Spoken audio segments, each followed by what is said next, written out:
घर की छाया में, नदी के किनारे धूप में, नावों के पास, साल के जंगल की छाया में एक बड़े अंजीर के पेड़ के नीचे वहीं सिद्धार्थ पड़ा हुआ।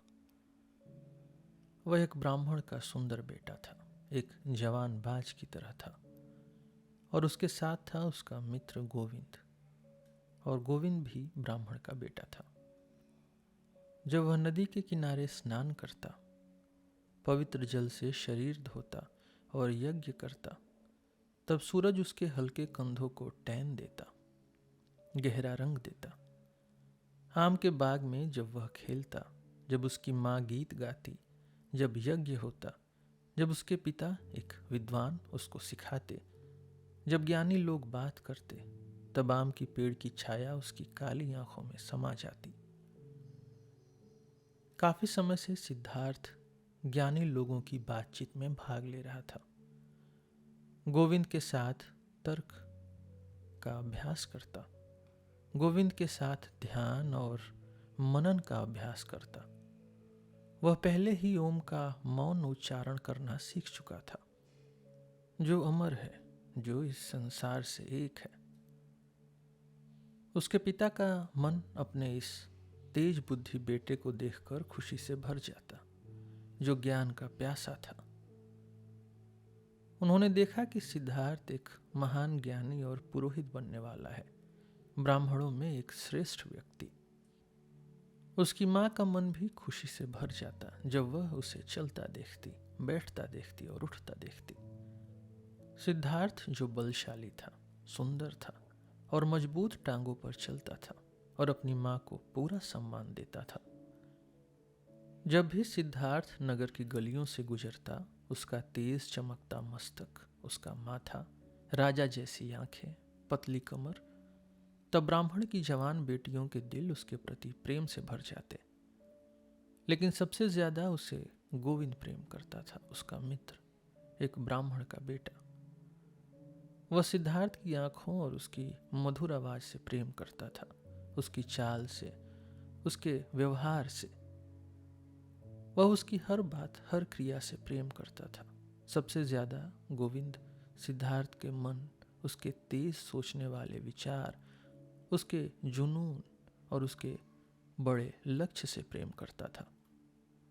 गोविंद जानता था सिद्धार्थ एक सामान्य ब्राह्मण नहीं बनेगा, न तो एक सुस्त पुजारी, न एक लालची व्यापारी जो मंत्र बेचता हो, न एक अहंकारी व्यक्ति जो बस बातें बनाता हो, न एक धोखेबाज पंडित, और न ही एक सामान्य भीड़ का हिस्सा जो बस अनजाने में चलती जाए। नहीं, और गोविंद भी उन जैसे नहीं बनना चाहता था। वह सिद्धार्थ का अनुयायी बनना चाहता था। जब सिद्धार्थ एक देवता बनेगा, जब वह अपनी महानता को प्राप्त करेगा, तब गोविंद उसका मित्र, उसका साथी, उसका सेवक, उसका रक्षक, उसका परछाई बनने के लिए तैयार था। सिद्धार्थ सबको प्रिय था। वह सबके लिए आनंद का एक सोर्स था, सबको खुश करता था। लेकिन वह खुद अपने लिए आनंद का सोर्स नहीं था। उसे खुद में सुख नहीं मिलता था। वह जब भी अंजीर के पेड़ों के बीच गुलाबी राहों पर चलता, ध्यान वाले बाग के नीले रंग की छाया में बैठता, रोज अपने शरीर को पवित्र जल से धोता, आम के जंगलों की अंधेरी छाया में यज्ञ करता, तब भी उसका मन शांत नहीं था। उसके सारे आदर्श, अच्छे व्यवहार, सबका प्रेम, सबकी खुशी, पर फिर भी उसके मन में आनंद नहीं था। उसके मन में सपने और बेचैन विचार आने लगे। ये सपने नदी के जल से बहकर आते, रात के तारों से चमक कर आते, सूरज की किरणों से पिघल कर आते। ये विचार उसके मन में उत्तेजित होने लगते, बढ़ने लगते, यज्ञ की आग से धुआं बनकर उठने लगते, ऋग्वेद के श्लोकों से सांस बनकर निकलने लगे, बूढ़े ब्राह्मणों की सीख से एक एक बूंद बनकर उसके मन में गिरने लगे। सिद्धार्थ ने महसूस किया कि उसके अंदर एक बेचैनी जन्म लेने लगी है, एक अशांति। उसने जाना कि उसके पिता का प्रेम, उसकी माँ का प्रेम, उसके मित्र गोविंद का प्रेम, यह सब हमेशा के लिए उसको सुख नहीं दे सकता। ये उसकी आत्मा को हमेशा पोषित नहीं कर सकता। उसने शंका करना शुरू किया कि जो ज्ञान उसके पिता और बुद्धिमान ब्राह्मणों ने दिया, शायद वही उनके पास सबसे ऊंचा ज्ञान था। शायद उन्होंने उसके मन के घड़े को ज्ञान से भर दिया था, लेकिन ये घड़ा भी पूरा नहीं भरा था। उसका मन अब भी संतुष्ट नहीं था, उसका मन शांत नहीं था, उसका दिल अभी प्यासा था। स्नान यानी नहाना अच्छा था, लेकिन ये बस जल था। ये पाप नहीं धोता था, ये आत्मा की प्यास नहीं बुझाता था, ये उसके मन के भय को दूर नहीं करता था। बलि यानी सेक्रीफाइस और देवताओं की प्रार्थना बहुत अच्छी थी, पर क्या बस इतनी ही थी? क्या बलि से सुख और अच्छा भाग्य मिलता था? और देवताओं का क्या? क्या सच में प्रजापति ने संसार बनाया था? या फिर ये आत्मा था, वही एकमात्र जो अकेला था? क्या देवता भी ये क्रिएशन है, मेरे और तुम्हारे जैसे, सब्जेक्ट टू टाइम, मोर्टल? अगर ऐसा था तो क्या ये ठीक था? क्या ये सही था? क्या ये मीनिंगफुल और सबसे ऊंचा काम था कि हम उन देवताओं को बलि देते? किसके लिए बलि देनी चाहिए थी? किसकी पूजा करनी चाहिए थी? अगर नहीं उस एकमात्र उस आत्मा की। और आत्मा कहाँ था? कहाँ रहता है? उसका अनंत, उसका एटर्नल हर्ट कहाँ धड़कता था? अगर नहीं अपने ही अंदर, अपने अंदर के सबसे गहरे हिस्सों में,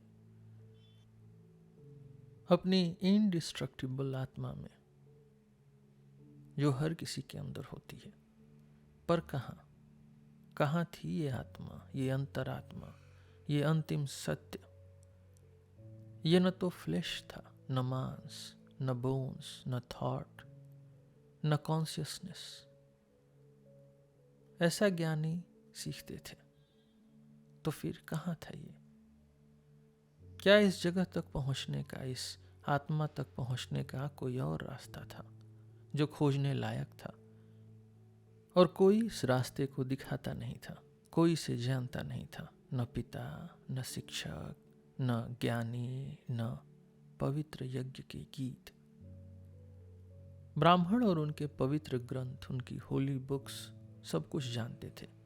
उन्होंने सबका ज्ञान इकट्ठा किया था। संसार का क्रिएशन, स्पीच का जन्म, भोजन, सांस लेना, सांस छोड़ना, सेंसेस की अरेंजमेंट, देवताओं के काम, सब कुछ। उनका ज्ञान अनंत था, इन्फिनिट। पर क्या ये सब जानना वैल्यूएबल था, जब तक वो एक चीज नहीं जानी जाए जो सबसे इंपॉर्टेंट थी?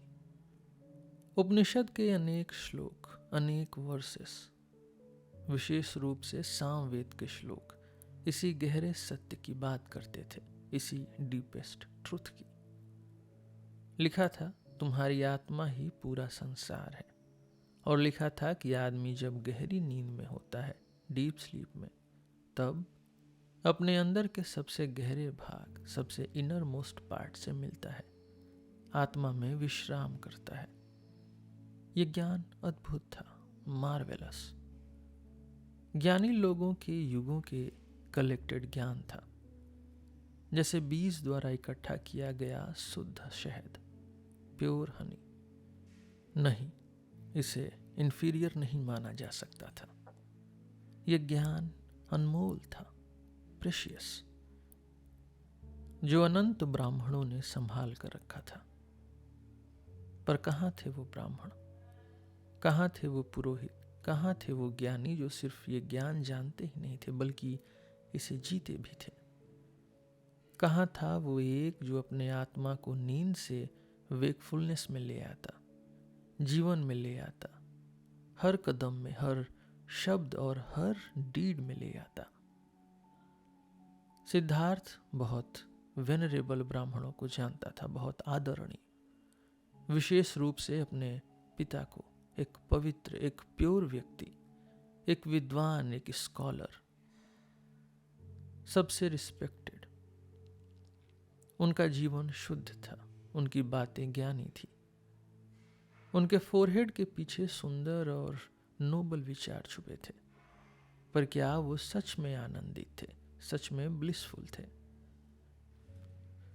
क्या उन्होंने वो सत्य देखा था, या वो भी एक खोजने वाले थे, एक थर्स्टी आदमी?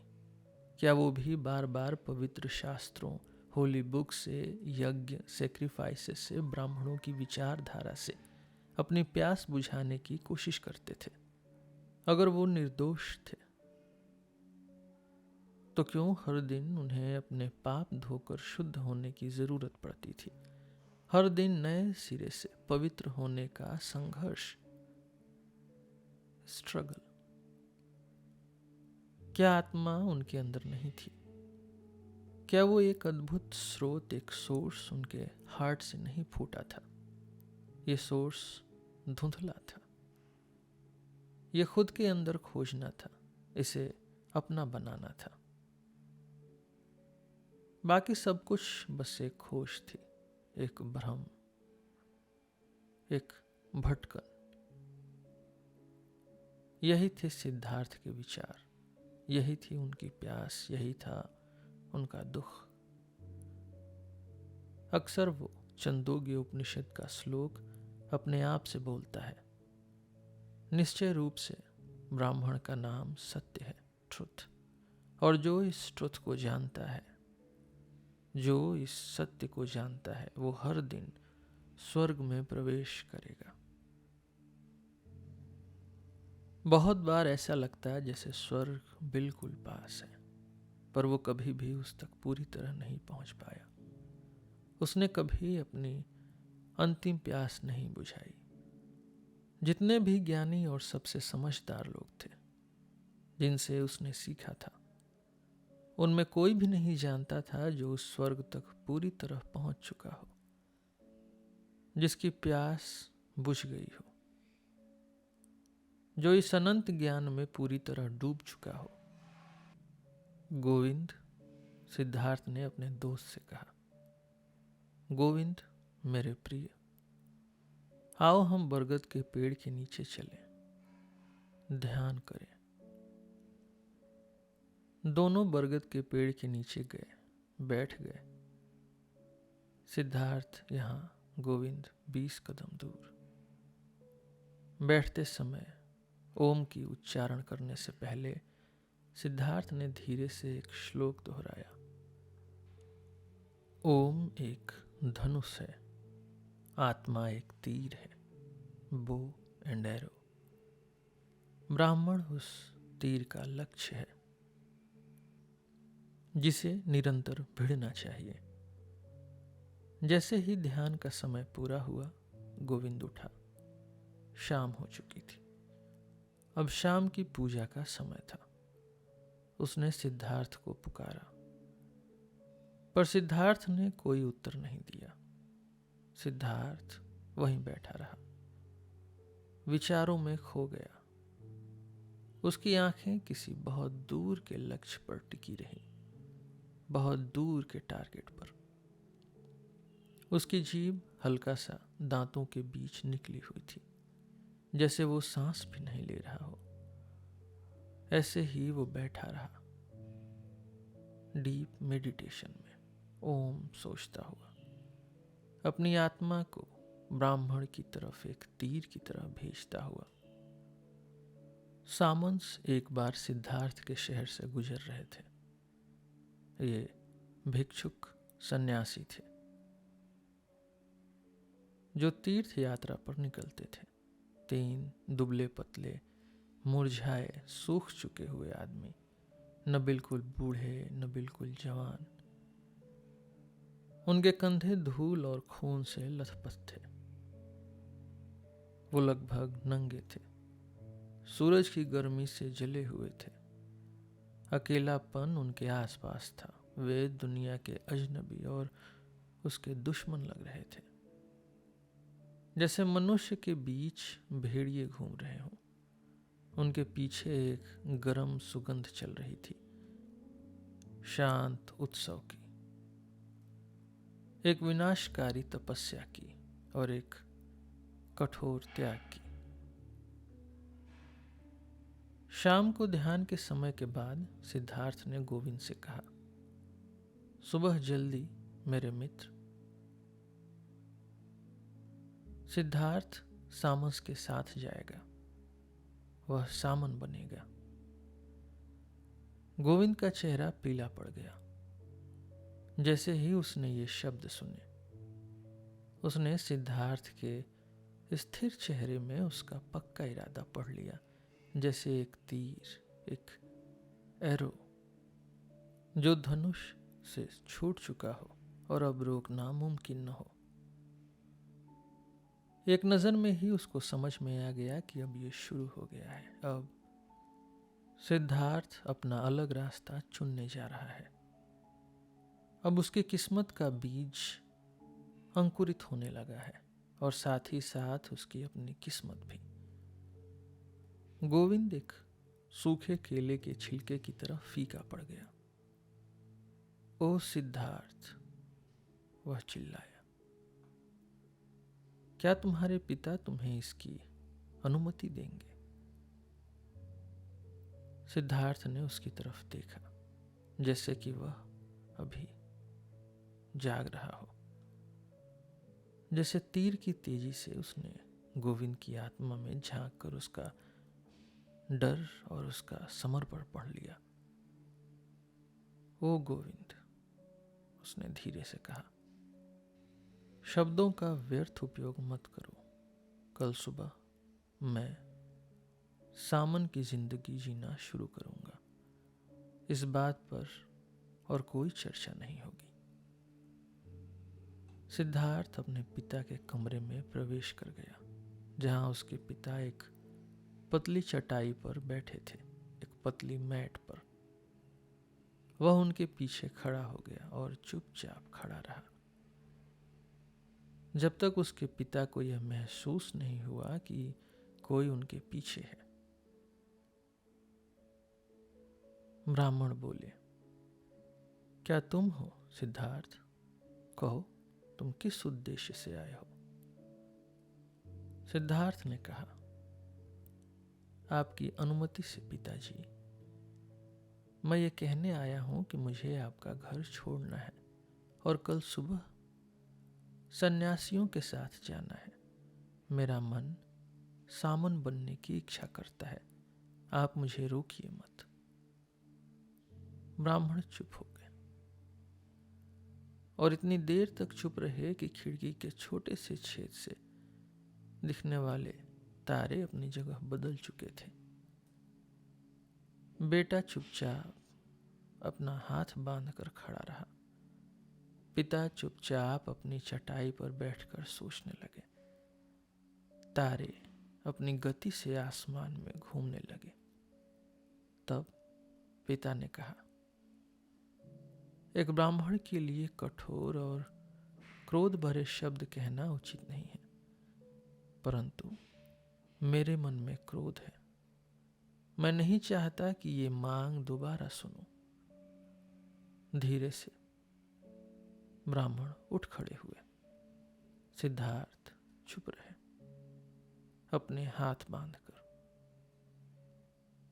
पिता ने पूछा, तुम किस बात का इंतजार कर रहे हो? सिद्धार्थ ने कहा, आप जानते हैं। पिता क्रोध से कमरे के बाहर चले गए, क्रोध से अपने बिस्तर पर लेटे। 1 घंटे बाद जब अब तक उनकी आंखों में नींद नहीं आई, तो वो उठकर घर में घूमने लगे और फिर छोटी सी खिड़की से अंदर झांक कर देखा। सिद्धार्थ वहीं खड़ा था, अपने हाथ बांधकर बिना हिले डुले। चांदनी उसके सफेद कपड़ों पर पड़ रही थी। पिता बेचैन होकर लौट आए और फिर बिस्तर पर लेट गए। 1 और घंटा बीता और ब्राह्मण फिर से उठकर बाहर आए। अब तक चांद आसमान में उठ चुका था। उन्होंने फिर से खिड़की से झांक कर देखा। सिद्धार्थ अब भी वहीं था, बिना हिले डुले। चांदनी उसके नंगे पैरों पर चमक रही थी। पिता फिर से बेचैन होकर लौट आए। फिर 1 घंटा बीता, फिर 2 घंटे बीते, और हर बार पिता वहीं जाकर देखते। सिद्धार्थ वहीं खड़ा था, उनका अपना बेटा, जो उन्हें एक अजनबी लगने लगा।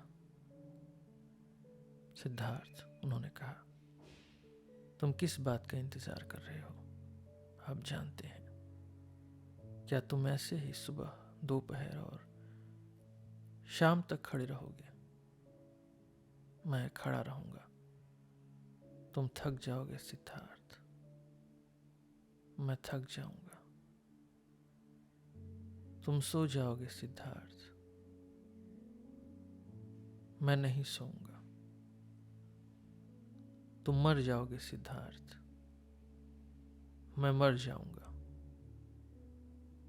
और क्या तुम मरना पसंद करोगे, लेकिन अपने पिता की बात नहीं मानोगे?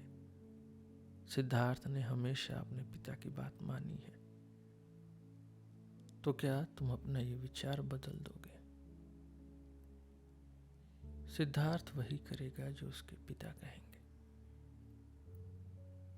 सुबह की पहली रोशनी कमरे में आने लगी। ब्राह्मण ने देखा कि सिद्धार्थ के घुटने हल्का सा कांप रहे थे, लेकिन उसके चेहरे पर कोई कंपन नहीं था। उसकी आंखें एक दूसरी जगह पर टिकी हुई थी। तब पिता को समझ में आ गया कि सिद्धार्थ अब भी उनके घर में नहीं था। वह पहले ही उन्हें छोड़ चुका था। पिता ने उसके कंधे पर हाथ रखा और कहा, तुम जंगल जाओ और सामन बनो। जब तुम्हें वहां सुख मिले तो वापस आकर मुझे भी सिखाना। अगर तुम निराशा पाओ तो लौट आना, और हम फिर से देवताओं को यज्ञ करेंगे। जाओ, अपनी माँ को अलविदा कहो। बताओ कहाँ जा रहे हो? मेरे लिए अब नदी पर जाकर अपना पहला स्नान करने का समय हो गया है। उन्होंने अपना हाथ सिद्धार्थ के कंधों से हटा दिया और बाहर चले गए। सिद्धार्थ थोड़ा सा झुका, अपने शरीर पर नियंत्रण पाया, अपने पिता को नमन किया और अपनी माँ के पास गया, जैसे उसके पिता ने कहा था। जब वह सुबह की पहली रोशनी में धीरे धीरे शहर के शांत रास्ते से निकल रहा था, एक परछाई आखिरी झोपड़ी के पास से उठी। एक छाया जो वहां झुकी बैठी थी और उसके साथ चलने लगी। गोविंद, तुम आ गए? सिद्धार्थ मुस्कुराया। मैं आ गया, गोविंद ने कहा। सिद्धार्थ ने अपने कपड़े एक गरीब ब्राह्मण को सड़क पर दे दिए। अब उसके पास एक कमरबंद, एक लॉइन क्लॉथ और एक मिट्टी के रंग का बिना सिलाई वाला चोगा था, एक क्लोक। वह सिर्फ एक बार दिन में खाता, कभी भी पका हुआ भोजन नहीं लेता। वह 15 दिन तक उपवास करता, फास्ट। वह 28 दिन तक उपवास करता। उसकी जांघों और गालों से मांस घटने लगी। उसकी आंखें बड़ी हो गई, उनमें बुखार के सपने चमकने लगे। उसकी उंगलियों के नाखून धीरे धीरे लंबे होने लगे। उसकी स्किन सूख गई। उसकी थोड़ी, उसकी चिन पर एक शैगी दाढ़ी उगने लगी। जब भी उसकी मुलाकात औरतें से होती, उसकी नज़र बर्फ की तरह ठंडी हो जाती। जब भी वह किसी शहर से गुजरता जहाँ लोग सुंदर कपड़े पहने होते, तो उसके होठ नफरत से हिल जाते। उसने व्यापारियों, उसने मर्चेंट्स को सौदा करते देखा। राजकुमार प्रिंसेस को शिकार करते देखा, लोगों को अपने मरे हुए रिश्तेदारों के लिए रोता देखा, वेश्याओं हॉर्स को अपने शरीर का सौदा करते देखा, वैद्यों फिजिशियंस को बीमारी की मदद करते देखा, पुरोहितों प्रीस्ट्स को खेती के लिए सुबह दिन तय करते देखा, प्रेमियों को प्रेम करते देखा, माँओं को अपने बच्चों को दूध पिलाते देखा। ये सब देखकर भी उसने इन सब पर एक नज़र तक डालने लायक नहीं समझा। ये सब झूठ था, ये सब बदबू मार रहे थे, ये सब सिर्फ एक धोखा था। जैसे ये सब मायने रखता हो, जैसे ये सब सुखदायक हो, जैसे ये सब सुंदर हो, लेकिन ये सिर्फ एक छुपी हुई डिकम्पोजिशन थी। दुनिया का स्वाद कड़वा था, जीवन एक यतन, एक टॉर्चर था। एक लक्ष्य था सिद्धार्थ के सामने, सिर्फ एक, खुद को खाली करना, एम्प्टी, हर इच्छा से मुक्त होना, हर सपने से मुक्त होना, सुख और दुख से मुक्त होना, अपनी पहचान, अपनी आइडेंटिटी को मार देना, स्वयं को मिटाना, एक ऐसे मन को प्राप्त करना जो शांत हो, जिसमें कोई इच्छा न हो, जो चमत्कारों, जो मिरेकल्स के लिए खुला हो। यही उसका लक्ष्य था। जब उसका पूरा स्वयं मिट जाएगा, जब हर इच्छा और हर लालसा, हर अर्ज उसके मन से निकल जाएगी, तब उसके अंदर का अंतिम हिस्सा जागेगा। उसके अस्तित्व, उसके एग्जिस्टेंस का सबसे गहरा रहस्य, सबसे गहरा सीक्रेट। शांत रहकर सिद्धार्थ ने अपने शरीर को सूरज की बर्निंग किरणों के सामने रखा। उस जलते दुख में, उस पेन में, उस तेज प्यास, उस थर्स्ट में खड़ा रहा, जब तक कि दुख और प्यास दोनों समाप्त नहीं हो गए। वह शांत खड़ा रहा बरसात में। उसके बालों से पानी टपक रहा था, उसके ठंडे कंधों, कमर और टांगों पर गिर रहा था, और वह वहीं खड़ा रहा जब तक कि उसे कोल्ड महसूस होना बंद नहीं हो गया, जब तक कि उसका शरीर शांत नहीं हो गया। वह शांत बैठ गया झाड़ियों में। सिद्धार्थ सीधा बैठ गया। उसने सीखा कि कम सांस में कैसे जीना है, कैसे सिर्फ कुछ ही सांसों में जीवित रहना है, कैसे सांस लेना ही बंद करना है। उसने सीखा कि सांसों से अपने दिल की धड़कन को धीरे कैसे करना है, कैसे धड़कन कम करते करते बिल्कुल शांत कर देनी है कि वो बस कुछ ही धड़कन दे और फिर लगभग बंद हो जाए। सामस के सबसे पुराने गुरु से सीखकर सिद्धार्थ ने अपने आप को मिटाने का अभ्यास किया। सेल्फ डिनायल प्रैक्टिस, ध्यान, मेडिटेशन किया, नए नियमों, नए रूल्स के अनुसार। एक बगुला, एक हिरन बैम्बू के जंगल के ऊपर उड़ा और सिद्धार्थ ने अपने मन में उस बगुले को समा लिया। वह बगुला बन गया, पेड़ और पहाड़ों के ऊपर उड़ा। उसने मछलियाँ खाई, बगुले की भूख महसूस की, बगुले की आखिरी चीख बोली और बगुले की तरह मर गया। एक मरा हुआ जेकाल रेतीले डेजर्ट किनारे पड़ा था। सिद्धार्थ की आत्मा उसमें समा गई। वह मरा हुआ जेकाल बन गया, किनारे पड़ा रहा। उसका शरीर फूल गया, सड़ने लगा। हाइना ने उसका मांस तोड़ दिया, गिद्ध, वल्चर्स ने उसका चमड़ा नोच दिया। वहां सिर्फ एक ढांचा बचा, एक स्केलेटन। फिर सिर्फ धूल बची जो हवा में बिखर गई। और सिद्धार्थ की आत्मा वापस आई।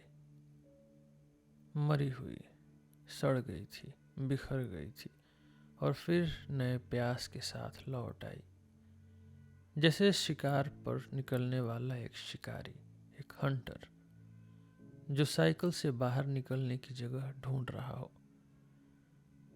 जहां कारणों का अंतिम हो, जहां एक ऐसा काल हो जिसमें कोई दुख न हो। उसने अपनी इंद्रियों, अपनी सेंसेस को मार दिया। उसने अपनी यादों को मिटाने की कोशिश की। उसने अपने स्वयं, अपने सेल्फ से बाहर आकर हजारों रूप धारण किए। कभी पशु बना, एनिमल, कभी मरा हुआ शरीर, कैरियन बना, कभी पत्थर बना, कभी लकड़ी बना, कभी पानी बना, और हर बार जब उठा तब वही पुराना स्वयं, वही पुराना सेल्फ था, चाहे सूरज चमक रहा हो या चांद। वही सिद्धार्थ था। और फिर उस चक्रव्यूह, उस साइकिल की यतन, साइकिल की एगनी महसूस करता जो उसके ऊपर थोपी गई थी। उसके साथ था गोविंद, उसकी परछाई, उसकी शैडो, जो वही रास्ते चलता, वही प्रयास, वही एफर्ट्स करता। वे दोनों कभी कभी एक दूसरे से बात करते, सिर्फ जब सेवा, जब सर्विस और अभ्यास के नियम उन्हें बात करने देते। कभी कभी वे दोनों गांव में जाते, अपने और अपने गुरुओं के लिए भिक्षा मांगने। एक दिन भिक्षा मांगते हुए सिद्धार्थ ने कहा, गोविंद, तुम्हें क्या लगता है, क्या हम आगे बढ़े? क्या हम किसी लक्ष्य तक पहुंचे, किसी गोल तक? गोविंद ने कहा, हमने सीखा है और हम सीखना जारी रखेंगे। तुम एक बड़े सामन बनोगे सिद्धार्थ। तुमने जल्दी ही हर अभ्यास, हर एक्सरसाइज सीख ली है। कई बार बुजुर्ग, कई बार ओल्ड सामन ने तुम्हारी प्रशंसा की है। एक दिन तुम एक पवित्र, एक होली व्यक्ति बनोगे, ओ सिद्धार्थ। सिद्धार्थ ने कहा, मुझे ऐसा नहीं लगता मेरे मित्र। जो कुछ मैंने सामंस के बीच सीखा है, ओ गोविंद, ये तो मैं कहीं और भी जल्दी और आसान तरीके से सीख सकता था। किसी भी शहर के बैड हैबिट्स भरे इलाके में, जहां वेश्या, होर्स होती हैं, जहां मनुष्य गाड़ी चलाते हैं, जहां गैम्बलिंग होती है, वहां भी मैं ये सब सीख सकता था। गोविंद हैरान होकर कहा, तुम मजाक कर रहे हो सिद्धार्थ। तुम वहां ध्यान यानी मेडिटेशन, सांस रोकना, भूख और दुख सहना कैसे सीख सकते थे इन बेकार लोगों के बीच? सिद्धार्थ ने धीरे से कहा, जैसे खुद से बात कर रहा हो। ध्यान क्या है? शरीर से अलग होना क्या है? उपवास, फास्टिंग क्या है? सांस रोकना क्या है? ये स्वयं यानी सेल्फ से भागना है। ये एक छोटी सी छुट्टी है स्वयं होने के दुख से, एगोनी से बचने का। ये एक छोटा सा सुंदरपन है, नंबिंग, जो जीवन के दुख और उसकी निरर्थकता, पॉइंटलेसनेस से दूर ले जाती है। वही छोटी सी शांति एक गाड़ी चलाने वाला आदमी भी एक सराय में कुछ कटोरा चावल की शराब या नारियल की मदिरा पीकर पा सकता है। तब उसे अपना स्वयं महसूस नहीं होता, तब उसे जीवन का दुख महसूस नहीं होता, तब उसे एक छोटी सी सुंदरपन मिलता है। जब वह अपने शराब के प्याले पर सो जाता है, तब उसे वही मिलता है जो हम सिद्धार्थ और गोविंद अपनी तपस्या, अपनी एक्सरसाइजेस से अपने शरीर से दूर जाकर पाते हैं। ऐसा ही है ओ गोविंद। गोविंद ने कहा, तुम ये कह रहे हो लेकिन तुम जानते हो सिद्धार्थ कि तुम एक बैलगाड़ी चलाने वाले नहीं हो और एक सामान्य एक शराबी नहीं होता। ये सच है कि शराबी अपनी इंद्रियों, अपनी सेंसेस को शांत करता है। ये सच है कि वह कुछ देर के लिए जीवन से भाग जाता है, पर जब वह जागता है सब कुछ जैसा का वैसा ही होता है। उसने कोई ज्ञान नहीं पाया, कोई विजडम नहीं पाया, उसने कोई एनलाइटमेंट प्राप्त नहीं की, उसने अपने जीवन की स्टेप्स नहीं चढ़ी। सिद्धार्थ मुस्कुराया और कहा, मुझे नहीं पता, क्योंकि मैंने कभी मदिरा नहीं पी। पर यह मैं जानता हूं ओ गोविंद कि जो भी मैं अभ्यास, जो भी मैं एक्सरसाइजेस और ध्यान से प्राप्त करता हूं, वो बस एक छोटा सा सुंदरपन है, और मैं ज्ञान से, मुक्ति, सेल्वेशन से उतना ही दूर हूं जितना एक माँ के गर्भ में पड़ा बच्चा। एक और दिन जब सिद्धार्थ और गोविंद जंगल से बाहर निकले और गांव में अपने गुरुओं और भाइयों के लिए भिक्षा मांगने गए, तब सिद्धार्थ ने कहा, बताओ गोविंद, क्या हम सही रास्ते पर हैं? क्या हम ज्ञान के करीब पहुंच रहे हैं? क्या हम मुक्ति के पास पहुंच रहे हैं, या हम एक सर्कल, एक चक्रव्यूह में जी रहे हैं जो सोचते हैं कि हम मुक्ति की तरफ जा रहे हैं? गोविंद ने कहा, हमने बहुत कुछ सीखा है सिद्धार्थ, और अभी और भी सीखना है। हम एक गोल चक्रव्यूह में नहीं चल रहे, हम ऊपर जा रहे हैं। ये चक्र एक स्पाइरल, एक घुमावदार है, और हम इसमें कई स्टेप्स पार कर चुके हैं। सिद्धार्थ ने कहा, तुम्हारे अनुमान, तुम्हारे एस्टिमेट से हमारे सबसे बुजुर्ग, हमारे सबसे ओल्डेस्ट सामन की उम्र क्या होगी? गोविंद ने कहा, शायद वे 60 साल के होंगे, 60। सिद्धार्थ ने कहा, वो 60 साल तक जी चुके हैं और फिर भी निर्वाण नहीं पहुंचे। वे 70 के हो जाएंगे, फिर 80 के, और तुम और मैं भी वैसे ही बूढ़े हो जाएंगे, वैसे ही ध्यान करेंगे, वैसे ही उपवास करेंगे, लेकिन हम निर्वाण तक नहीं पहुंचेंगे, न वो और न हम। ओ गोविंद, मुझे लगता है कि जितने भी सामंस हैं, शायद एक भी निर्वाण तक नहीं पहुंचेंगे। हम सुकून, हम कंफर्ट ढूंढते हैं, हम अपनी इंद्रियों को शांत करते हैं, हम नए तरीके सोचते हैं जो दूसरों को प्रभावित करें, पर जो सबसे इंपॉर्टेंट है, जो असली रास्ता है, वो नहीं मिलता। गोविंद हैरान होकर बोला, अगर तुम ऐसे भयानक बातें न करते, ऐसी टेरिबल बातें सिद्धार्थ, ये कैसे हो सकता है कि इतने ज्ञानी ब्राह्मणों में, इतने कठोर तपस्वी सामंस में, इतने लोग जो खोज रहे हैं, जो इतने उत्साह से, जो इतने ईगर से प्रयास कर रहे हैं, इतने पवित्र, इतने होली लोगों में एक भी उस रास्ते तक नहीं पहुंच सके? पर सिद्धार्थ की आवाज में उदासी थी, एक व्यंग भी था, एक मौकरी।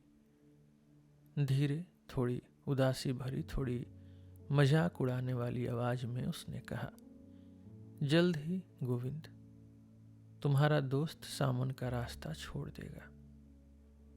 मैं बहुत समय तक तुम्हारे साथ चला हूं, मुझे प्यास लगी है ओ गोविंद, और इस लंबी तपस्या की यात्रा में मेरी प्यास उतनी ही स्ट्रांग बनी रही। मुझे हमेशा ज्ञान की प्यास रही है, मैं हमेशा सवालों से भरा रहा हूं। मैंने ब्राह्मणों से पूछा, वर्ष दर वर्ष पूछा, मैंने होली वेदों से पूछा, मैंने समर्पित सामंत से पूछा, शायद ओ गोविंद, अगर मैंने ये प्रश्न एक हॉर्नबिल पंछी से या एक बंदर से पूछा होता तो भी उतना ही समझ आता। मुझे बहुत समय लगा और मैं अभी भी सीख रहा हूँ ओ गोविंद, कि सीखने जैसा कुछ है ही नहीं। जो हम ज्ञान या सीखना कहते हैं, शायद वैसा कुछ होता ही नहीं। ओ मेरे मित्र, एक ही ज्ञान है और वो हर जगह है। वो आत्मा है। वो तुम्हारे अंदर है, मेरे अंदर है, हर जीव के अंदर है। और मुझे लगता है कि इस ज्ञान का सबसे बड़ा शत्रु, सबसे बड़ा एनिमी है उसको जानने की इच्छा, उसका अभ्यास, प्रैक्टिस, उसकी लर्निंग। ये सुनकर गोविंद रास्ते में रुक गया। उसने अपने हाथ उठाए और कहा, अगर तुम सिद्धार्थ, अगर ये सब न सोचते तो अच्छा होता। सच कहूं तो तुम्हारी बातें मेरे मन में डर उत्पादित कर रही हैं, फियर पैदा कर रही हैं। सोचो तो सही, अगर ये सच होता कि कोई सीखने जैसा कुछ है ही नहीं, तो प्रार्थना, प्रेयर्स का क्या होता? ब्राह्मण वर्ग का क्या होता? सामंस की पवित्रता, उनकी होलीनेस का क्या होता? अगर ज्ञान का कोई मूल नहीं, तो ये सब जो पवित्र है, जो महत्वपूर्ण है, जो प्रेसियस है, जो वेनरेबल का पात्र है, जो श्रद्धा का पात्र है, उसका क्या होता? गोविंद ने धीरे से एक उपनिषद का श्लोक बोला, जो आत्मा में पूरी तरह डूब जाता है, जिसका मन पवित्र है, जो ध्यान में खो जाता है, उसकी आनंद की स्थिति शब्दों से, वर्ड से बियॉन्ड है। सिद्धार्थ चुप रहा। वह गोविंद की बातों के बारे में सोचता रहा और उसी सोच में डूब गया। हाँ, उसने सोचा, अगर ये सब गलत है तो क्या बचेगा? और उसने अपना सर हिला दिया। एक समय की बात है जब सिद्धार्थ और गोविंद लगभग 3 साल से सामंस के बीच रह रहे थे। उन्हीं के साथ तपस्या कर रहे थे। तब एक नई बात उन तक पहुंची। पहले ये एक अफवाह थी, रूमर, फिर एक कहानी बनी और धीरे धीरे एक महागाथा, एक मिथ बन गई। एक व्यक्ति आया था, गौतम नाम का, जिसे बुद्ध कहा जा रहा था। कहते हैं कि उसने अपने अंदर ही दुनिया के दुख को जीत लिया था, सफरिंग को। उसने जन्म मृत्यु के चक्र को रोक दिया था, साइकिल ऑफ रीबर्थ्स। कहा जा रहा था कि वह देश में घूम रहा था, शिक्षाएं दे रहा था, डिसाइपल से घिरा था, बिना किसी संपत्ति के, बिना किसी पोजीशन के, बिना किसी घर के, बिना किसी पत्नी के, एक सन्यासी के पीले वस्त्र में, लेकिन फिर भी एक ब्लिसफुल चेहरा लिए हुए, एक सुखमय चेहरा। ब्राह्मण और राजकुमार उसके समक्ष झुक जाते थे, उसके डिसाइपल बन जाते थे। ये कहानी, ये चर्चा, ये डिस्कशन, ये गाथा हर जगह घूमने लगी। इसकी फ्रेगनेंट, इसका सुगंध हवा के हर कोने को छूने लगा। नगरों में ब्राह्मण इस पर चर्चा कर रहे थे। जंगल में सामंस भी इसकी बातें कर रहे थे, बार बार, हर जगह। गौतम बुद्ध का नाम नए रूप लेकर पहुंचता, कभी प्रेज के रूप में, कभी निंदा, डिफेमेशन के रूप में। ऐसा लग रहा था जैसे कोई भयानक रोग फैल चुका हो, कोई प्लेग, और कोई कह रहा हो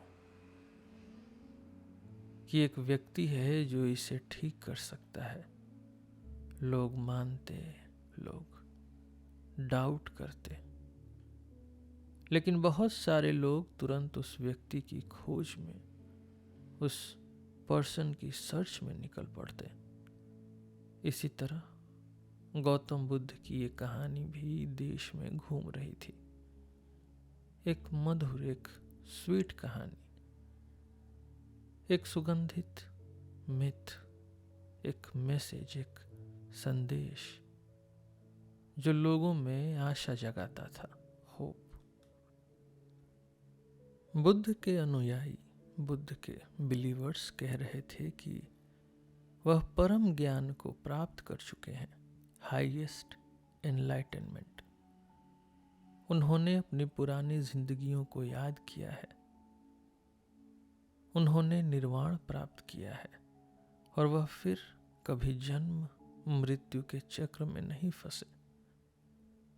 कहते हैं उन्होंने चमत्कार किए हैं, उन्होंने शैतान, डेविल को हराया है, देवताओं से बात की है।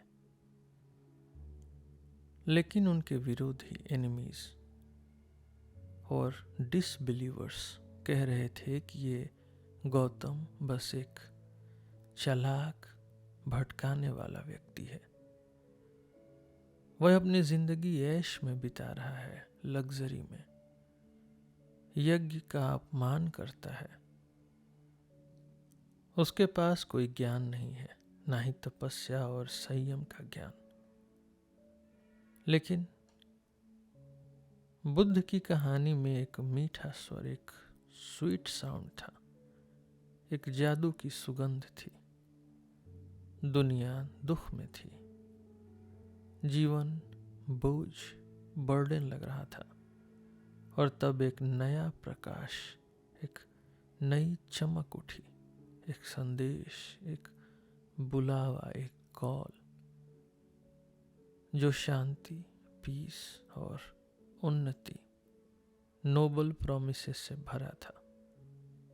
जहां भी बुद्ध का नाम पहुंचता, वहां नौजवान सुनने लगते, एक आशा जागती, एक होप। और टाउन्स और विलेजेस में ब्राह्मण के पुत्र, ब्राह्मण के सन्स, हर यात्री, हर पिलग्रिम और अजनबी, हर स्ट्रेंजर का स्वागत करते जो उसकी बातें लाता। ये गाथा, ये मिथ अब जंगल में सामंस के बीच भी पहुंच चुकी थी। धीरे धीरे एक एक शब्द के साथ, एक एक होप के साथ, एक एक डाउट के साथ। इस पर कोई खुलकर बात नहीं करता था, क्योंकि जो सबसे बुजुर्ग सामन था, सबसे ओल्डेस्ट, उसे ये बात पसंद नहीं थी।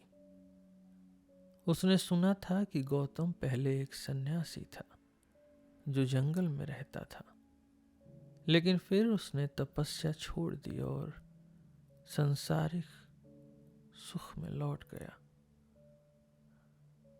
इस वजह से बुजुर्ग, इस वजह से ओल्ड सामन उस गौतम का सम्मान नहीं करता था।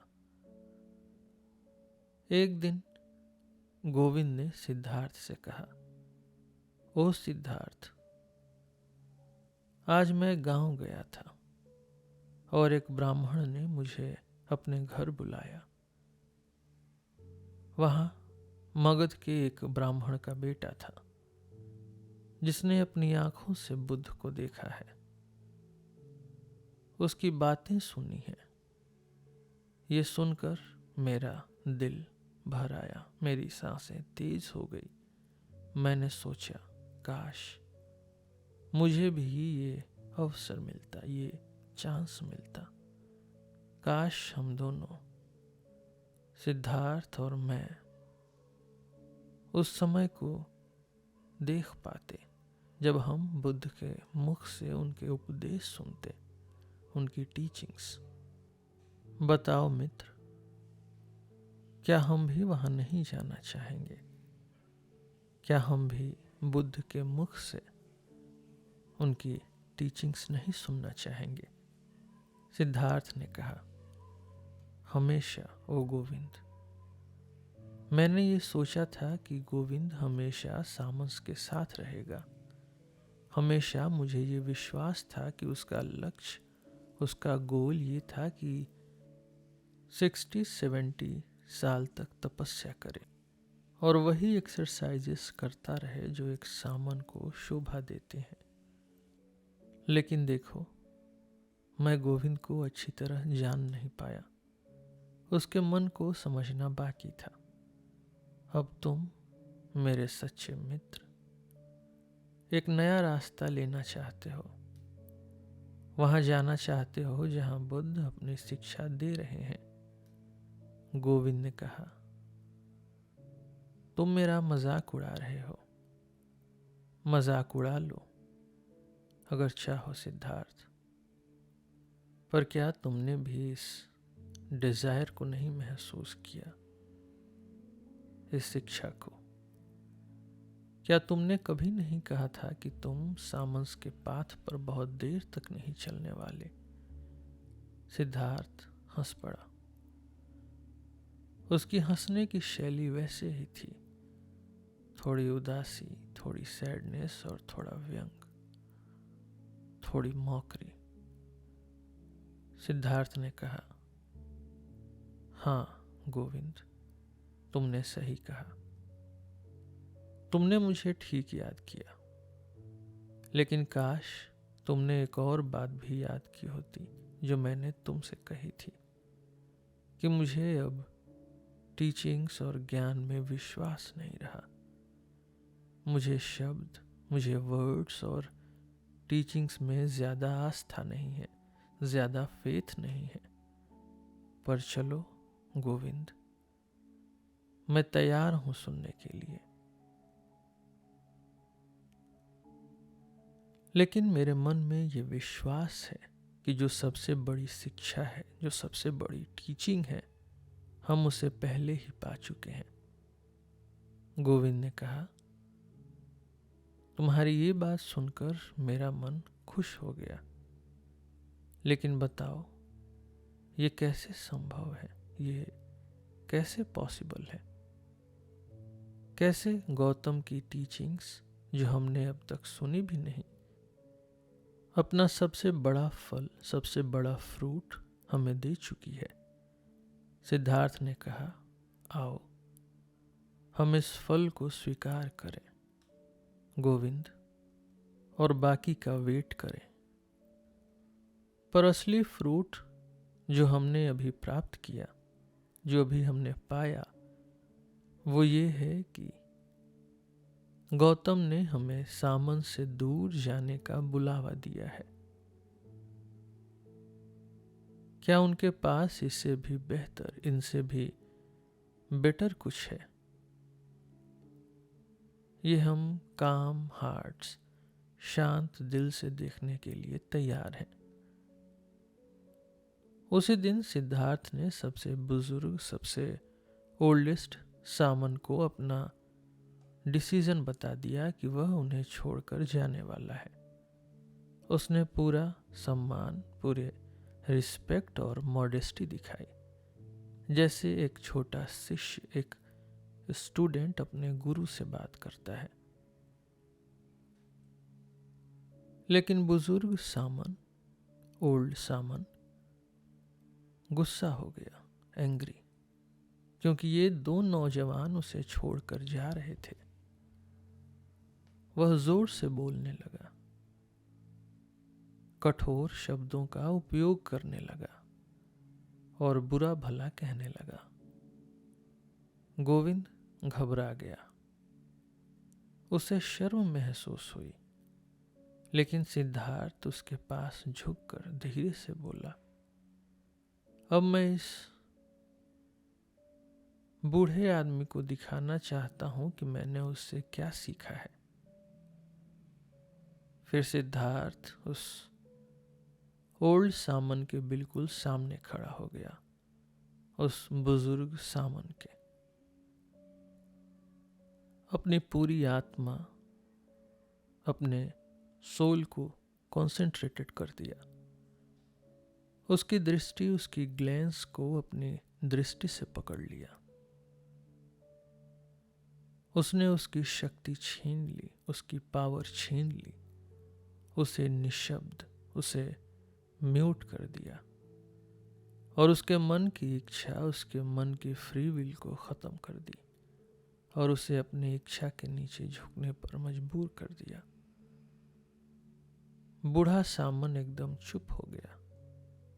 उसकी आंखें मोशनलेस, स्थिर हो गईं। उसकी इच्छा शक्ति, उसकी विल पावर पैरालाइज्ड हो गई। उसके हाथ ढीले लटक गए। उसका पूरा शरीर सिद्धार्थ के मन की शक्ति का शिकार बन चुका था। फिर सिद्धार्थ के विचारों ने उस बुजुर्ग, उस बूढ़े सामन को अपने नियंत्रण में, अपने कंट्रोल में ले लिया। उसने जो सोचा, बुजुर्ग सामन वही करने लगा। उसने विनम्रता से कई बार बोझ की, झुका, आशीर्वाद दिए, ब्लेसिंग्स, थोड़ी हिचकिचाहट के साथ, स्टेमरिंग के साथ एक गुड जर्नी की इच्छा व्यक्त की। सिद्धार्थ और गोविंद ने भी झुककर उसका धन्यवाद किया, उसके शुभकामनाएं स्वीकार की और नमस्कार करते हुए अपनी यात्रा पर निकल गए। रास्ते में गोविंद ने कहा, ओ सिद्धार्थ, तुमने सामन से मुझे जितना लगा उससे भी अधिक सीखा है। एक बूढ़े सामन पर मंत्र का जाल, स्पेल डालना आसान नहीं है। सच में अगर तुम यहां रुक जाते तो तुम जल पर चलने, वॉक ऑन वाटर का ज्ञान भी सीख लेते। सिद्धार्थ ने कहा, मुझे पानी पर चलने का ज्ञान नहीं चाहिए गोविंद। ये बूढ़े सामंस ऐसे चमत्कारों में, ऐसे फीट्स में खुश हो सकते हैं। सवथी नगर में हर बच्चा भी बुद्ध के नाम से प्रचलित था। हर घर गौतम के डिसाइपल्स के भिक्षा पात्रों, एल्म डिश को भरने के लिए तैयार रहता था, जो बिना शब्द कहे भिक्षा मांगने आते थे। नगर के पास गौतम का एक प्रिय स्थान, एक फेवरेट प्लेस था, जेतवन का बागीचा, जो एक धनवान व्यापारी, एक रिच व्यापारी अनथ पिंडिका ने उन्हें और उनके डिसाइपल्स को दान में दिया था। जितनी भी कहानियां सिद्धार्थ और गौतम ने बुद्ध के विषय में सुनी थी, सभी उन्हें इसी स्थान का पता देती थी। जब वे सवथी पहुंचे तो पहले ही घर का दरवाजे पर भिक्षा मांगने पर उन्हें भोजन दिया गया। वे उसे स्वीकार करके, एक्सेप्ट करके उस महिला से पूछने लगे जो उन्हें भोजन दे रही थी, ओ दयालु माता, हम ये जानना चाहते हैं कि बुद्ध कहाँ रहते हैं। हम दो सामन हैं जो जंगल से आए हैं उन्हें देखने और उनके मुंह से उनके उपदेश, उनकी टीचिंग्स सुनने के लिए। वो महिला बोली, तुम बिल्कुल सही जगह आए हो, ओ जंगल के सामंस। तुम्हें ये जानना चाहिए कि जेतवन में अनथ पिंडिका के बागीचा है। उस बागीचे में पवित्र होली बुद्ध बैठते हैं। तुम यही रात बिता सकते हो। यहाँ हर दिन हजारों लोग उपदेश सुनने के लिए आते हैं। गोविंद ये सुनकर आनंदित, हैप्पी हो गया और खुशी से बोला, तो हम अपनी मंजिल तक पहुंच गए। लेकिन ओ माता, क्या आपने खुद बुद्ध को देखा है? क्या आपने उन्हें अपनी आंखों से देखा है? महिला बोली, कई बार देखा है मैंने। वे दिव्य व्यक्ति हैं, एग्जॉल्टेड। बहुत बार देखा है। वे चुपचाप नगर की गलियों में निकलते हैं। पीला वस्त्र, येलो रोब पहने होते हैं। बिना शब्द कहे अपना भिक्षा पात्र घरों के दरवाजों पर रख देते हैं और फिर भरी हुई थाली लेकर चलते बनते हैं। गोविंद खुश होकर और अधिक पूछना चाहता था, लेकिन सिद्धार्थ ने उसे आगे बढ़ने के लिए कहा। दोनों ने महिला का धन्यवाद किया और वहां से चले गए।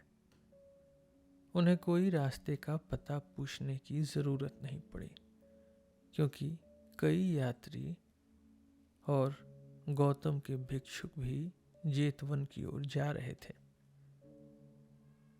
रात के समय में बागीचा पहुंचे। वहां लगातार नए लोग आ रहे थे।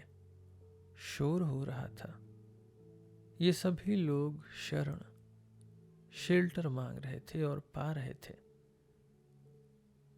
जंगल के जीवन के आदि सिद्धार्थ और गोविंद बिना किसी शोर के एक स्थान ढूंढने में सफल हो गए और वहीं रात भर विश्राम, रेस्ट किया। जैसे ही सनराइज हुआ, सूर्योदय, दोनों ने देखा कि हजारों लोग यहाँ रात बिता चुके थे। मार्वेलस बागीचे में हर जगह पीले वस्त्रधारी भिक्षुक घूम रहे थे। कुछ पेड़ों के नीचे गहरे ध्यान में थे, तो कुछ आपस में स्पिरिचुअल विषयों पर चर्चा कर रहे थे। ये सब देखने में एक मधुमक्खी के छत्ते जैसा लग रहा था, जिसमें हर कोई कुछ न कुछ करता दिख रहा था। अधिकांश मेजॉरिटी भिक्षुक अपने भिक्षा पात्र लेकर नगर में भोजन इकट्ठा करने गए। ये उनका एक दिन का एकमात्र भोजन होता। बुद्ध स्वयं भी यही करते थे। वे सुबह शाम अपनी भिक्षा लेने जाते थे। सिद्धार्थ ने एक व्यक्ति को देखा और तुरंत उसे पहचान गया, जैसे किसी देवता ने उन्हें इस व्यक्ति की ओर पॉइंट किया हो। सिद्धार्थ ने देखा एक सरल, एक सिंपल व्यक्ति, पीला वस्त्र पहने, हाथ में एक भिक्षा पात्र लिए चुपचाप चलता हुआ। सिद्धार्थ ने धीरे से गोविंद से कहा, देखो गोविंद, यही है बुद्ध। गोविंद ने ध्यान से देखा। एक सन्यासी, एक पीले वस्त्र में भिक्षुक, जो दिखने में अन्य भिक्षुओं जैसा ही लग रहा था, लेकिन धीरे धीरे उसके मन ने भी ये अनुभव किया, यही है वो। और फिर दोनों ने उनका अनुसरण किया, फॉलो किया, ध्यान से उन्हें देखते रहे। बुद्ध अपने रास्ते पर आगे बढ़ रहे थे, विनम्र, मॉडेस्ट और डीप थॉट्स में डूबे हुए। उनका शांत चेहरा न तो खुश था न उदास। ऐसा लग रहा था जैसे एक अंतर्मुख, एक इनवर्ड मुस्कुराहट हो, एक हिडन मुस्कान जो शांति से भरी हो, एक इनोसेंट और हेल्दी बच्चे की तरह वे चले जा रहे थे। उन्होंने एक सन्यासी का रूप पहना था और अपने कदम बिल्कुल उसी रूल के अनुसार रख रहे थे जैसे उनके भिक्षुक रखते थे। लेकिन उनका चेहरा, उनकी चाल, उनकी नीची झुकी नज़र, उनका धीरे लटकता हाथ, हर अंग, एवरी लिम्ब शांति का प्रतीक लग रहा था, शांति का सिंबल। यह व्यक्ति कुछ खोजने नहीं जा रहा था, ना ही किसी को प्रभावित करने का प्रयास कर रहा था। यह व्यक्ति बस एक लाइट और एक अलग ही अनटचेबल पीस में था। इस प्रकार गौतम शहर की ओर चल दिए भिक्षा लेने के लिए, और दोनों सामंस ने उन्हें सिर्फ एक चीज से पहचाना, उनके कंप्लीट, उनके पूर्ण शांति भरे अस्तित्व से। उनके अंदर न कोई इच्छा थी, न कोई नई सीखने की चेष्टा, एफर्ट टू लर्न, न किसी चीज की खोज, न किसी ढोंग का प्रयास, सिर्फ एक प्योर लाइट और शांति। गोविंद ने कहा, आज हम उनके मुख से टीचिंग सुनेंगे। सिद्धार्थ चुप रहा। उसने टीचिंग्स सुनने में ज्यादा रुचि नहीं थी, क्योंकि उसे नहीं लगता था कि कुछ नए ज्ञान की प्राप्ति होगी। जो कुछ बुद्ध सिखा रहे थे उसके बारे में उसने पहले भी बहुत बार सुना था, लेकिन वो सब दूसरे लोगों की कहानियों पर आधारित था।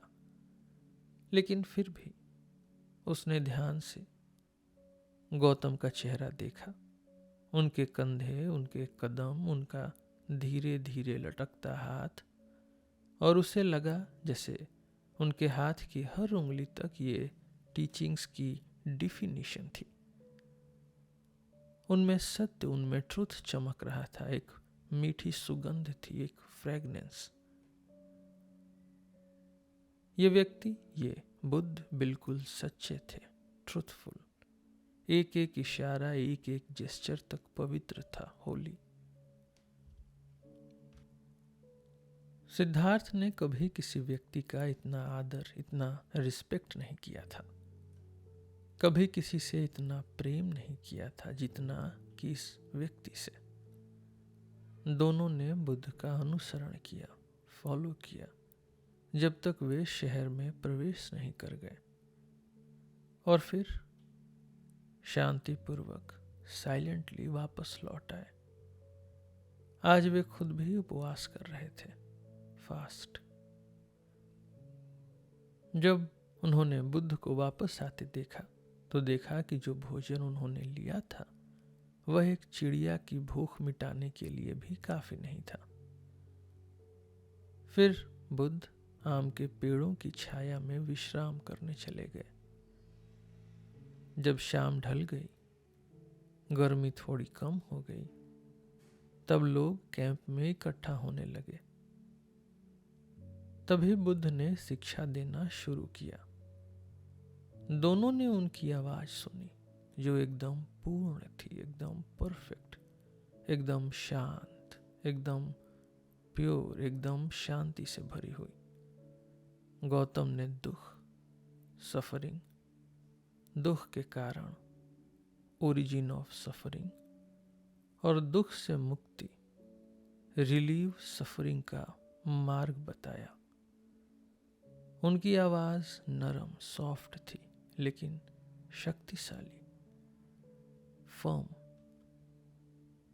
वे 4 मौलिक सिद्धांत, 4 मेन डॉक्ट्राइन्स और 8 गुण, 8 फोल्ड पाथ की शिक्षा दे रहे थे। धीरे धीरे वे अपने शिक्षा के सामान्य मार्ग पर चले। एग्जाम्पल्स: रेपिटिशन, समझाने के तरीके, मेथड्स ऑफ अंडरस्टैंडिंग। उनकी आवाज़ हवा में एक लाइट की तरह गूंज रही थी, एक स्टेरी स्काई जैसी शांति फैला रही थी।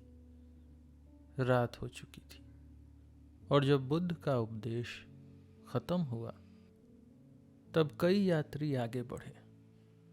वो उनकी शिक्षा से इतने प्रभावित थे, इतने मूव्ड हो चुके थे कि उन्होंने उनके कम्युनिटी में शरण मांगी, रिफ्यूज। गौतम ने उन्हें स्वीकार करते हुए कहा, उन्हें एक्सेप्ट करते हुए कहा, तुमने शिक्षा ध्यान से सुनी है, ये तुम तक पहुंची है, आओ हमें शरण लो और पवित्रता, होलीनेस का पाथ चलो ताकि दुख समाप्त हो सके। तब गोविंद, जो हमेशा शर्मीला रहा करता था, हमेशा शाय, आगे गया। उसने कहा, मैं भी पवित्र व्यक्ति, एग्जॉल्टेड वन, और उनकी शिक्षा में रिफ्यूज लेता हूं। उसने बुद्ध के शिष्य बनने की अनुरोध की और उसे स्वीकार कर लिया गया। बुद्ध अपने रेस्ट के लिए चले गए। तभी गोविंद सिद्धार्थ के पास आया और उत्साह से बोला, ईगरली, सिद्धार्थ, मैं तुम्हें कुछ कहना नहीं चाहता। हम दोनों ने पवित्र व्यक्ति, एग्जॉल्टेड वन की शिक्षा सुनी है। हम दोनों ने उनके वर्ड्स समझे हैं। गोविंद ने शिक्षा को स्वीकार किया है, उसमें शरण ली है, लेकिन तुम, मेरे प्रिय मित्र, क्या तुम भी इस मार्ग, इस पाथ पर नहीं चलना चाहोगे? क्या तुम रुकना चाहते हो? क्या तुम और इंतजार करोगे? सिद्धार्थ जैसे एक गहरी नींद से जाग गया हो। उसने लंबे समय तक गोविंद के चेहरे को देखा, फिर धीरे से कहा, बिना किसी मौकरी के, बिना किसी व्यंग के, गोविंद मित्र, अब तुमने ये कदम उठा लिया है, तुमने अपना रास्ता चुन लिया है। हमेशा, ओ गोविंद, तुम मेरे साथ रहे हो। तुम हमेशा एक कदम पीछे चलते रहे हो। कभी कभी मैंने सोचा, क्या गोविंद कभी अपनी इच्छा से एक कदम आगे बढ़ेगा? देखो, आज तुमने अपना रास्ता स्वयं चुना है, योरसेल्फ। मैं चाहता हूं कि तुम इस रास्ते पर अंत तक जाओ, ओ मित्र, कि तुम मुक्ति पाओ, तुम सैल्वेशन पाओ।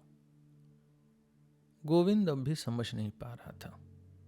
उसने अधीरता से, इम्पेशेंसली पूछा, क्या तुम भी मेरे साथ आओगे सिद्धार्थ? क्या तुम भी बुद्ध की शिक्षा में शरण लोगे?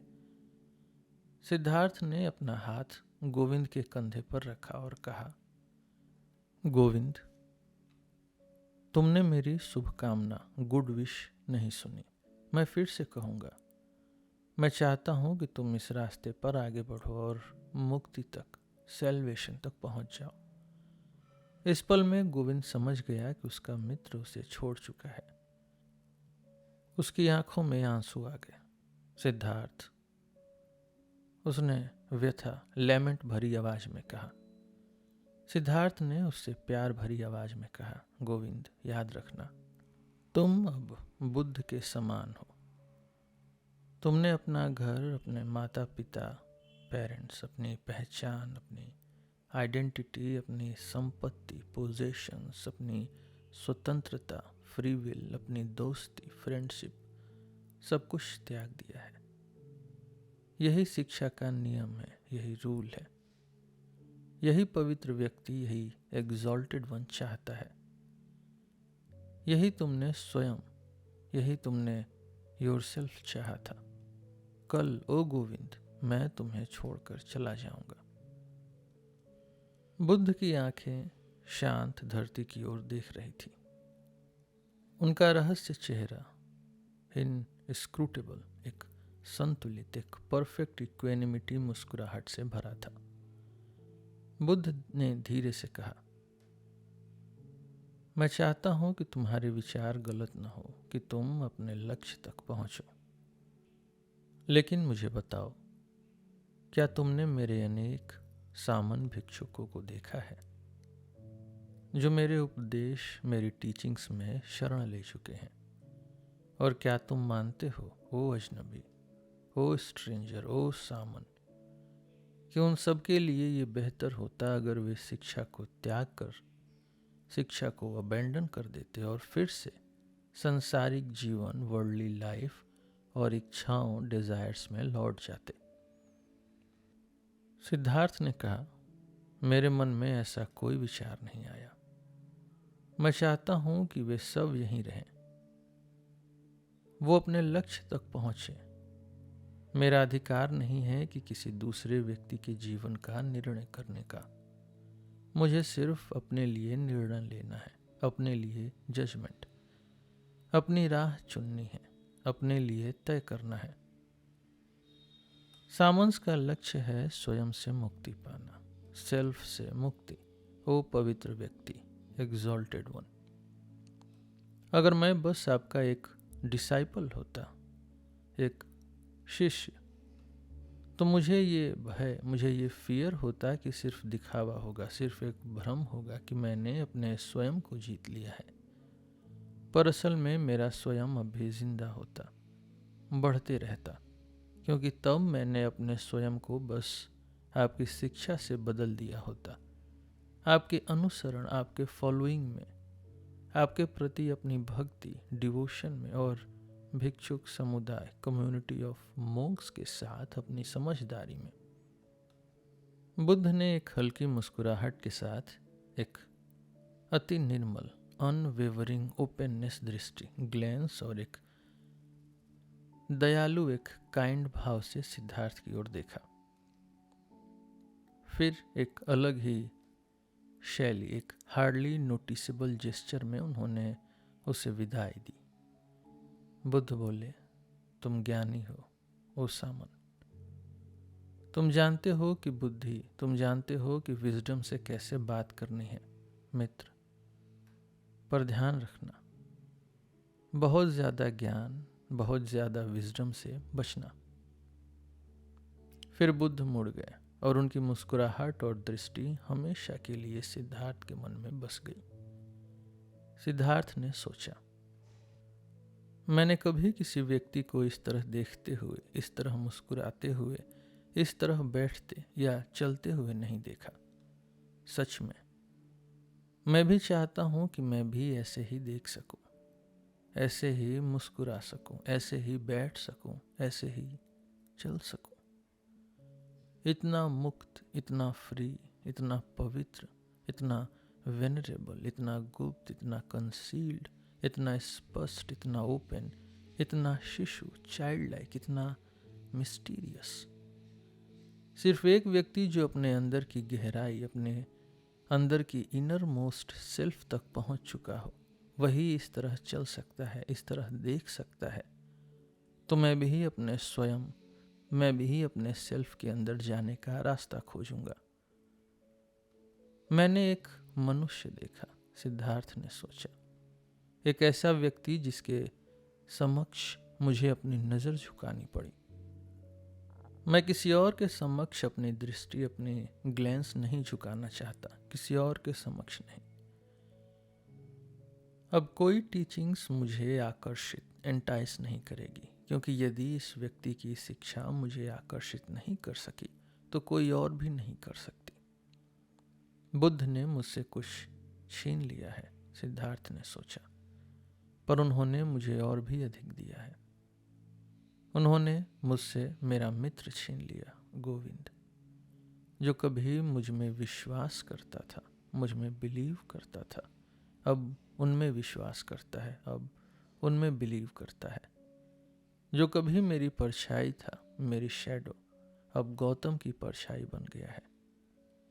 पर उन्होंने मुझे सिद्धार्थ लौटाया है, मुझे स्वयं, मुझे दिया है। जब सिद्धार्थ जेतवन के बागीचे से निकला, जहां बुद्ध थे, जहां गोविंद थे, तब उसने महसूस किया कि उसका पूरा अतीत, उसका पास्ट भी उस बागीचे में छूट गया हो। वह धीरे धीरे चलता रहा, इस अनुभव, इस सेंसेशन के बारे में सोचता रहा जो उसके पूरे शरीर में भर गई थी। उसने अपने विचारों में डूबकर सोचा, जैसे कोई गहरे पानी में डूबकर बॉटम तक पहुंचता है, वह अपने मन के गहरे कारण, गहरे कॉजेस तक पहुंच रहा था। विचार का सही तत्व, सही एसेंस यही है, उसने सोचा। कारण, कॉजेस को पहचानना। तभी अनुभव, सेंसेशंस सिर्फ एक पल का मोमेंटरी फीलिंग, एहसास बनकर नहीं रह जाते, बल्कि एक वास्तविक, एक रियल सत्य, एक रियल ट्रुथ बन जाते हैं जो अपनी लाइट फैलाते हैं। सिद्धार्थ धीरे धीरे चलता रहा, सोचता रहा। उसने महसूस किया कि अब वो एक यूथ नहीं रहा, अब वह एक पुरुष, एक मैन बन चुका है। उसने महसूस किया कि कुछ चीज उसे छोड़ चुकी हैं, जैसे एक सांप, एक स्नेक अपनी पुरानी खाल, अपनी ओल्ड स्किन को त्याग देता है। एक चीज जो बचपन से उसके साथ थी अब उसके अंदर नहीं थी, टीचर्स की खोज और टीचिंग्स सुनने की इच्छा। उसने अपने अंतिम गुरु को भी छोड़ दिया था, सबसे महान, ग्रेटेस्ट, सबसे ज्ञानी, सबसे वाइजेस्ट, सबसे पवित्र, सबसे होली टीचर, बुद्ध। लेकिन वह उनसे जुदा, उनसे सेपरेट हो गया, क्योंकि वह उनकी शिक्षा को अपना नहीं सका। उसने धीरे से अपने आप से पूछा, पर यह क्या है जो मैं शिक्षाओं में सीखना चाहता था, जो शिक्षक मुझे नहीं सिखा सके? और उसने आंसर पाया, ये स्वयं, ये सेल्फ था। इसका तत्व, इसका एसेंस, इसका मूल उद्देश्य, इसका पर्पस। मैं इससे मुक्ति पाना चाहता था, इसे जीतना चाहता था, पर मैं इसे जीत नहीं सका।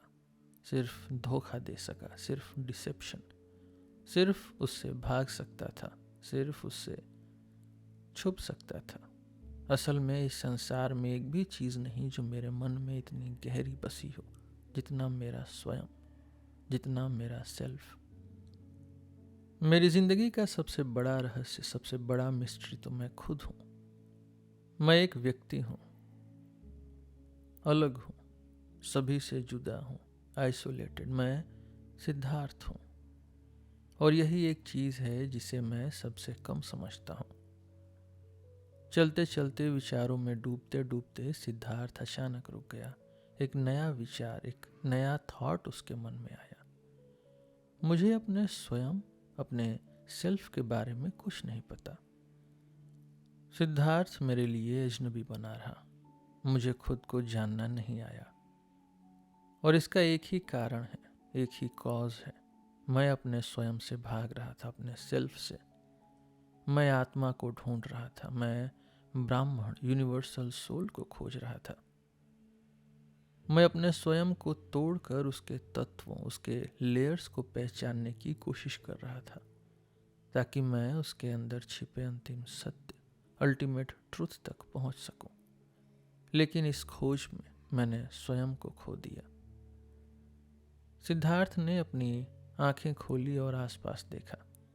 एक मुस्कुराहट उसके चेहरे पर फैल गई, जैसे कोई गहरे सपने, कोई ड्रीम से जाग रहा हो। एक नया एहसास, एक नई फीलिंग उसके शरीर में बहने लगी, सर से पैर तक, एक नए जीवन की तरह। और ज्यादा समय नहीं लगा, वह फिर चलने लगा, तेज कदम बढ़ाने लगा, जैसे एक व्यक्ति जो जानता हो कि अब उसे क्या करना है। अब मैं सिद्धार्थ को अपने हाथों से फिर से खो जाने नहीं दूंगा, उसने सोचा। अब मैं अपने विचारों की शुरुआत आत्मा, यानी सेल्फ या संसार के दुख, सफरिंग से नहीं करूंगा। मैं अपने आप को तोड़कर, अपने आप को डाइसेक्ट, किसी हिडन, किसी गुप्त रहस्य, किसी हिडन सीक्रेट को खोजने की चेष्टा नहीं करूंगा। न योग वेद मुझे कुछ सिखाएंगे, न अथर्ववेद, न सामंस, न कोई टीचिंग्स। मैं अब अपने आप से सीखना चाहता हूँ, अपना स्व अध्याय, सेल्फ स्टडी करना चाहता हूँ। सिद्धार्थ के रहस्य, सिद्धार्थ के सीक्रेट्स को जानना चाहता हूँ। वह आसपास देखने लगा, जैसे पहली बार संसार को देख रहा हो। दुनिया सुंदर थी, दुनिया रंगीन थी, दुनिया मिस्टीरियस और अद्भुत, मैजिकल थी। इधर नीला था, उधर पीला, वहाँ हरियाली, आकाश, स्काई और नदी बह रहे थे। जंगल और पहाड़ रिजिड थे, स्थिर। सब कुछ सुंदर था, सब कुछ मिस्टीरियस था, और इन सब के बीच था सिद्धार्थ, जो जाग चुका था, जो अपने स्वयं, अपने सेल्फ की खोज में था। अब ये नीला और पीला, ये नदी और जंगल उसके लिए एक माया, एक इल्यूजन का झांसा नहीं था। ये अब कोई भ्रम नहीं था, कोई इल्यूजन नहीं था, जिसे एक गंभीर, एक डीप थिंकिंग ब्राह्मण त्याग करता है। नीला बस नीला था, नदी बस नदी थी। अगर दिव्यता, अगर डिविनिटी हर चीज में छुपी है, तो वह इसी रूप में व्यक्त होती है, इसी फॉर्म में एक्सप्रेस होती है। कभी पीले रंग में, कभी नीले में, कभी आकाश में, कभी जंगल में, कभी सिद्धार्थ में। मैं कितना अंधा और मूर्ख था, कितना ब्लाइंड और स्टूपिड, उसने सोचा। जब कोई एक पुस्तक पढ़ता है, जब कोई एक बुक पढ़ता है, तो उसके लेटर्स को त्याग नहीं करता, उन्हें भ्रम नहीं मानता। पर मैंने दुनिया को पढ़ने की कोशिश की, अपने सेल्फ, अपने स्वयं को समझने की कोशिश की, लेकिन बिना समझे कि उसके लेटर्स को इल्यूजन कह दिया।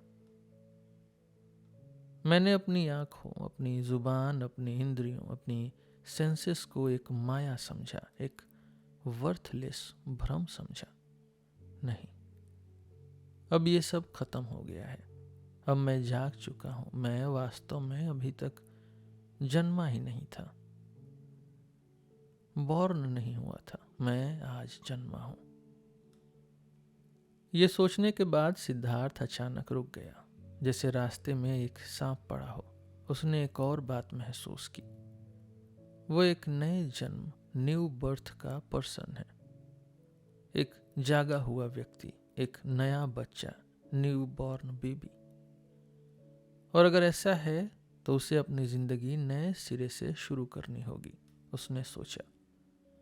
जब मैं आज सुबह जेतवन बागीचे से निकला था, तब मुझे ये क्लियर लग रहा था कि एक सन्यासी के साल बिताने के बाद मुझे अपने घर, अपने पिता के पास लौट जाना चाहिए। पर अब मैं ये नहीं कर सकता। अभी मुझे एक सांप जैसा समझ आया है कि मैं अब वही नहीं रहा जो पहले था। मैं अब एक सन्यासी नहीं हूँ, मैं अब एक पुरोहित, एक प्रीस्ट नहीं हूँ, मैं अब एक ब्राह्मण नहीं हूँ। तो मैं घर जाकर क्या करूँगा? पढ़ना, यज्ञ, ऑफरिंग्स करना, ध्यान, मेडिटेशन करना। पर ये सब खत्म हो चुका है। ये सब मेरे नए रास्ते के साथ नहीं है। सिद्धार्थ एक जगह स्थिर, एक जगह मोशनलेस खड़ा हो गया। उसके दिल में एक कोल्डनेस, एक ठंडक महसूस हुई, जैसे एक छोटा प्राणी, एक स्मॉल एनिमल, एक बर्ड या एक रैबिट जब महसूस करता है कि वह अकेला है, बिना किसी सहारे के। बहुत सालों तक वह बिना घर, होमलेस रहा था, पर कभी महसूस नहीं किया। अब महसूस हो रहा था।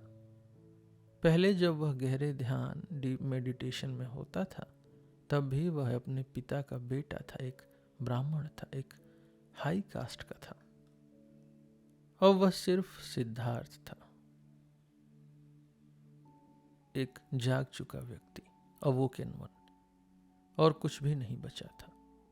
उसने गहरी सांस ली, डीप ब्रेथ।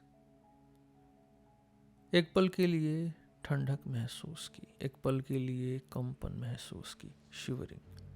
संसार में कोई भी उसके जितना अकेला नहीं था। कोई राजकुमार नहीं जो राजकुमार न हो, कोई श्रमिक, कोई वर्कर नहीं जो वर्करों में न हो, कोई ब्राह्मण नहीं जो अपने ब्राह्मण समाज में न हो, कोई सन्यासी नहीं जो अपनी सामंत समाज में न हो। जंगल का सबसे अकेला तपस्वी, हर्मिट भी किसी जगह का होता है, किसी कास्ट का होता है, गोविंद एक भिक्षुक बन चुका था, एक मॉन्क। उसके 1000 भाई थे जो उसके जैसे वस्त्र पहनते थे, जो उसी धर्म में विश्वास रखते थे, जो उसी लैंग्वेज में बोलते थे।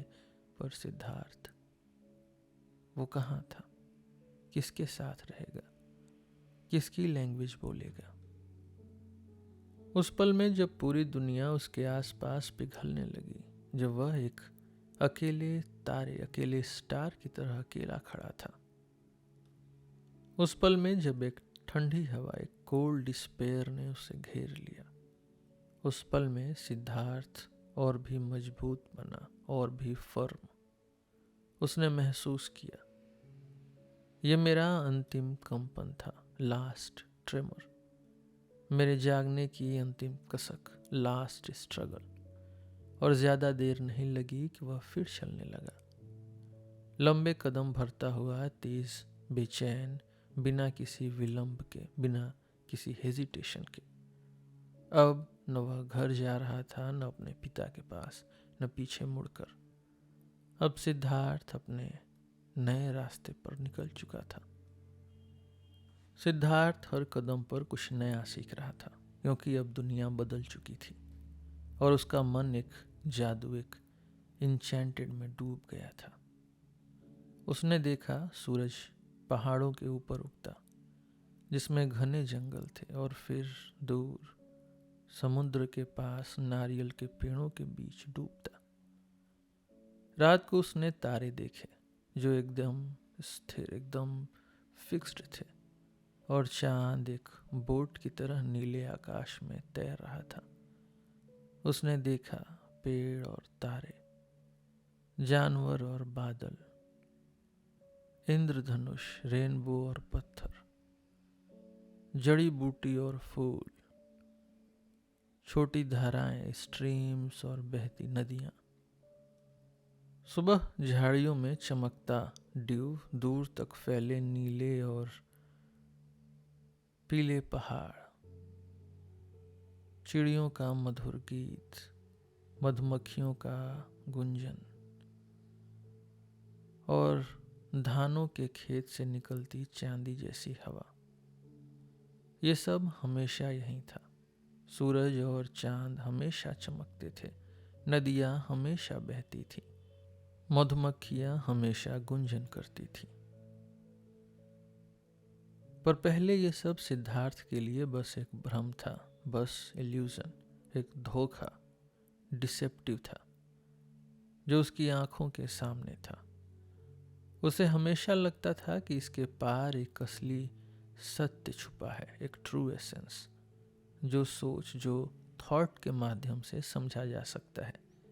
लेकिन अब उसकी आज़ाद, उसकी लिबरेटेड आंखें सिर्फ ये देखती थी, ये समझती थी। अब उसे दूसरी दुनिया की खोज नहीं थी, अब उसे इसी दुनिया में रहना था। दुनिया सुंदर थी।